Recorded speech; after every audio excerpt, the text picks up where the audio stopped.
हा रिपेअर होत असतात डिअर फ्रेंड्स, जेव्हाही आपण हेडवॉश वगैरे करतात ताकाने. तर हा सर्वात पहिला उपाय होता. एक दिवस शिळ्या ताकाने आपल्याला केस धुवायचे आहेत मित्रांनो, ज्यांना वारंवार कोंड्याचा त्रास होतो. सेकंड उपाय मी सांगेल मित्रांनो, तो व्हिटॅमिन सीचा असेल. व्हिटॅमिन सीचा सर्वात रिच सोर्स आपल्या घरात जो अवेलेबल असतो तो आहे लिंबाचा. 1 ते 2 लिंब ताजे आपल्याला कापून त्याचा रस काढून घ्यायचा आहे मित्रांनो. बियाला गाळल्यानंतर जे आहे, बोटांनी आपल्याला हळुवारपणे 10 मिनिटांसाठी केसांमध्ये मालिश करायची आहे. केसांची जी त्वचा आहे मित्रांनो, त्याच्यात आपल्याला मालिश करायची आहे.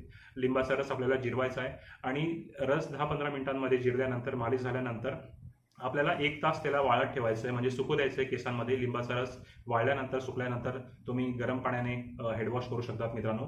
लिंबू हा शालन करणारा द्रव्य आहे मित्रांनो, स्वच्छ करणारा द्रव्य आहे, व्हिटॅमिन सीने भरपूर आहे. जर काही तिथे मळ वगैरे असतो मित्रांनो, किंवा काही फंगस असते, कुठल्या प्रकारची बुरशी असते, किंवा इतरही जे प्रॉब्लेम वगैरे असतात मित्रांनो, ड्रायनेसचे किंवा ओव्हर ऑइली स्किनचे, जे कोंड्याचं प्रमुख कारण वगैरे आहे मित्रांनो, किंवा सोरायसिसशी रिलेटेड आहे, एक्झिमाशी रिलेटेड